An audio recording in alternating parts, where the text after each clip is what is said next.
Olá, gente, tudo bem com vocês? Eu sou o Carlos, professor de Biologia, e vamos continuar falando agora dos micro-organismos, mas principalmente dos micro-organismos e doenças causadas por esses micro-organismos. Como eu falei na outra aula, nós temos aí um grupo muito pequeno de micro-organismos que causam doenças. Então vamos dar uma olhada um pouquinho mais sobre essas doenças. Primeira coisa, voltando a falar da nossa microbiota normal do corpo, que são aqueles micro-organismos que vivem no nosso corpo e ficam lá numa boa, não causam doença nenhuma. Acontece que esses micro-organismos podem, em algum momento, por algum descontrole ambiental, crescer demais ou irem parar em lugares onde eles não deveriam estar, e aí pode causar doença. Na outra aula eu comentei com vocês sobre a Escherichia coli, que é uma bactéria comum do trato digestivo, mas se for parar no trato urinário, por exemplo, pode dar problemas sérios. E nessa aula aqui eu vou dar um outro exemplo. São os estafilococos, streptococcus, que se vocês olharem aqui, são bem comuns em vários pedaços do nosso corpo. São principalmente muito presentes na pele. Essas bactérias na pele não causam problema nenhum. Acontece que se eu tiver algum corte na pele e essa bactéria for parar dentro do sangue, eu posso ter um problema muito grande de septicemia. Septicemia é uma contaminação generalizada do nosso corpo. Eu tenho febre, tenho vários problemas e pode levar à morte. Não quero que ninguém aqui fique assustado com isso, mas é isso. É uma bactéria que a gente possui, normal do nosso corpo, mas que se ela for parar em lugar errado no nosso corpo, ela pode levar a problemas muito sérios de saúde. No caso, os Staphylococcus e Streptococcus, elas vivem na pele, nos olhos, no trato respiratório, no ouvido, mas elas não vivem dentro do sangue. Nenhuma bactéria pode parar no sistema sanguíneo, senão vai causar uma doença, vai causar um quadro bem complicado para a gente. Então esses micro-organismos já estão com a gente, já vivem com a gente, dormem com a gente, tomam banho com a gente, faz tudo com a gente. Mas e aqueles micro-organismos que não estão com a gente, que são patogênicos, como é que eles vêm parar para a gente? Então temos dois termos aqui que eu preciso falar com vocês. Primeiro é um termo que é infecção. Então, o que é uma infecção? A infecção é a invasão ou colonização do corpo por um micro-organismo. Ou seja, o micro-organismo não está em você, ele vem e começa a morar em você. Ele está lá no teu corpo, começa a se reproduzir no teu corpo, você começa a ter esse micro-organismo com você. Isso é uma infecção. E a doença, ela é a alteração no estado de saúde causado pela infecção.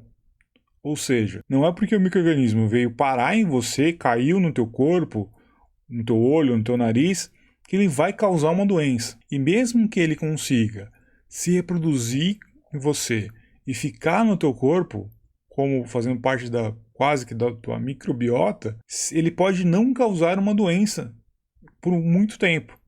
Então, infecção não significa exatamente uma doença, ok? Podemos ter micro-organismos muito patogênicos, ou seja, que causam doenças muito sérias no nosso corpo nesse momento, e eles estão numa boa, sem causar doença, porque o nosso organismo está dando conta de reduzir a chance desse micro-organismo causar uma doença. Posso ter no meu pulmão, nos meus olhos, um monte de micro-organismos aqui que estão paradinhos, quietinhos, sem causar nenhum problema. O que vai dar problema é quando eu tiver uma baixa imunológica. Por exemplo, se eu tiver uma temporadas sem me alimentar direito, ou sem me hidratar direito, sem tomar água direito, sem dormir direito, tiver um clima muito frio e com isso as defesas do meu pulmão, lembra lá que a gente falou dos pelinhos do pulmão, que jogam o catarro para fora e tudo mais? Todas essas defesas estejam muito enfraquecidas, esse micro-organismo que já está dentro de mim pode ver uma situação propícia para se propagar e aí sim causar uma doença. É por isso que a gente acaba ficando doente depois de, ter virado uma noite sem dormir, ou ter comido mal aqui no sentido de ter comido pouco, ou não ter comido, por exemplo. Esse micro-organismo que estava lá paradinho no nosso corpo desperta e aí a gente tem uma doença, como por exemplo uma gripe, ou tuberculose, uma pneumonia bacteriana, alguma coisa assim pode acontecer. Tá? Então a gente nunca sabe quais são os micro-organismos que estão com a gente. A gente sempre tem que deduzir que a gente pode estar carregando algum micro-organismo como esse. E como é que é feita essa transmissão desse micro-organismo? Bom, devo dizer que essa aula, até o ano passado, era um pouquinho mais complicada de ser dada. Hoje em dia, depois de 2020, vai ser bem mais fácil falar sobre transmissão de micro-organismos patogênicos do que até o ano passado. Essa transmissão pode ser feita de maneira direta, ou seja, a pessoa encosta uma na outra. Então, o micro-organismo está na minha mão, encosto na mão do outro, já passa para a outra pessoa. Ou pode ser por um contato indireto, ou seja, a pessoa contaminada, ela secreta, por espirro, por saliva, por secreções genitais, por alguma dessas secreções corporais, ela acaba eliminando para o ambiente micro-organismos, e esses micro-organismos acabam chegando na outra pessoa, porque usou a mesma maçaneta, usou o mesmo corrimão, ou teve um contato muito próximo, chegou muito próximo um do outro, né? Então a gente fala hoje do distanciamento social, né? De ficar longe um do outro para que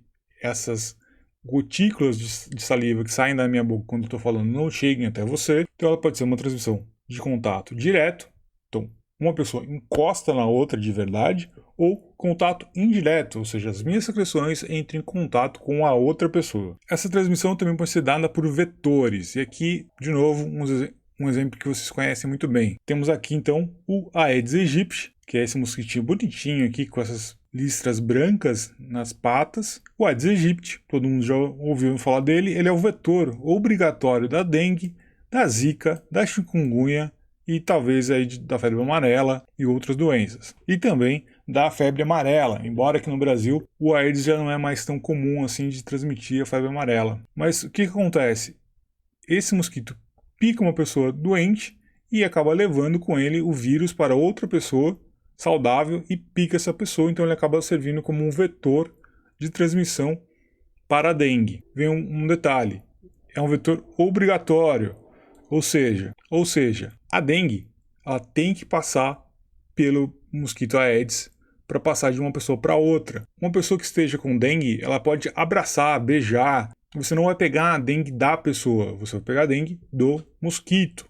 Então ele é obrigatório, tem que passar pelo mosquito. Mas eu também posso ter um vetor ocasional, um vetor que não é obrigatório, como por exemplo a mosca doméstica, essa mosquinha de fruta, essas mosquinhas varejeira, essas mosquinhas que a gente vê por aí. O que acontece? Essa mosca ela pode pousar num lugar onde tenha micro-organismos, tem muita bactéria, então ela pode pousar no lixo, pode pousar nas fezes, pode pousar em vários lugares. Como ela tem no corpo dela vários desses pelinhos aqui, não são pelinhos, mas são várias ranhuras no corpo dela, ela acaba carregando esse material, esse micro-organismo junto com ela.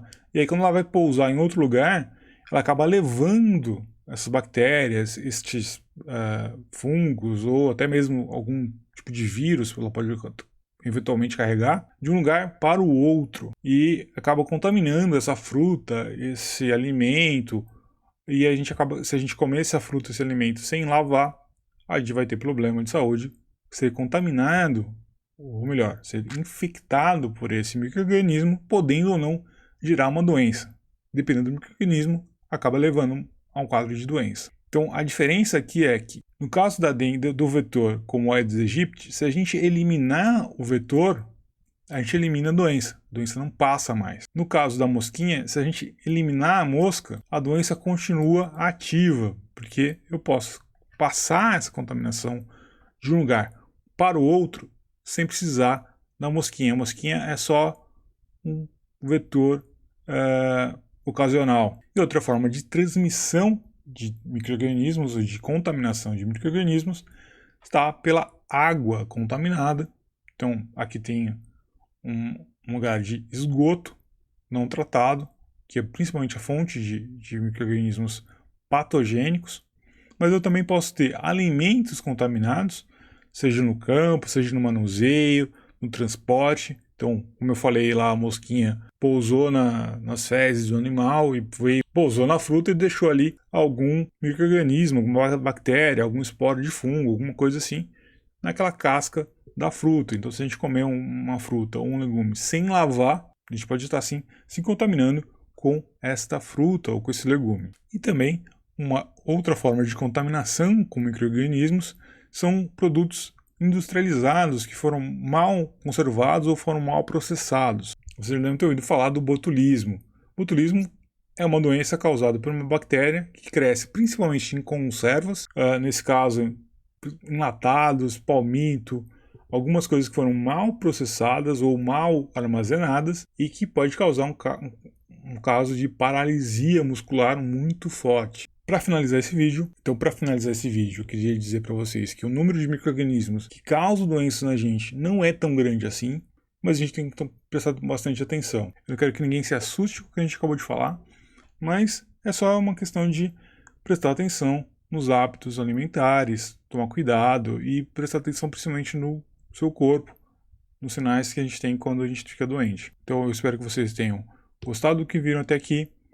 Não fiquem com dúvidas, vamos tirar as dúvidas nos canais que a gente já está acostumado a tirar. E vamos conversar mais sobre esses itens mais para frente. E nós vamos continuar conversando sobre micro-organismos mais para frente. Eu espero que vocês tenham gostado desse vídeo. Fiquem bem, um abraço e até mais. Tchau, tchau.